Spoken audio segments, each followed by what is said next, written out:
Hi, my name is Joe LaDuca. I'm the plant manager of Liston Manufacturing. We're located in North Tonawanda, New York. We currently make high-speed bearings and compressor components.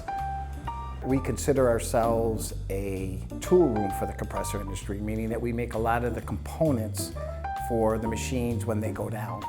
The parts we make are designed to break. They are the bearings and the seals. They have a certain life. They need to be made for all the compressor industry.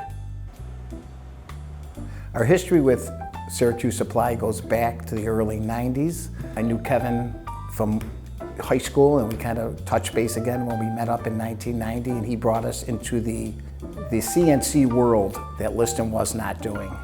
We were currently making everything on standard engine lathes and mills, and Kevin came in and said, you know, one-offs can be made on these machines. We were a little skeptical. The old staff was not comfortable with it. Kevin helped us develop it.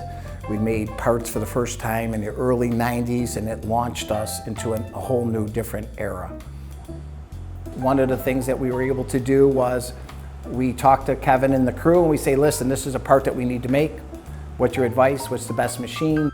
So we were able to go from doing approximately $1 million in sales up to $4 million in sales just by changing equipment without having to bring on a lot of employees. One of the good relationships we have with Syracuse Supply is the service. That was one thing that sold us compared to any of the competitors that are out there. Our downtime is really important. We don't have extra machines that we can be running parts in. Syracuse Supply has always been there for us. They jump through hoops. It's one phone call, cell phone number, serviceman is down here. And like I said earlier, service is really important.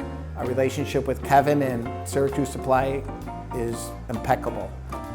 As far as I'm concerned, the service is the #1 of all the machines that we have in here. Syracuse Supply gives us the service.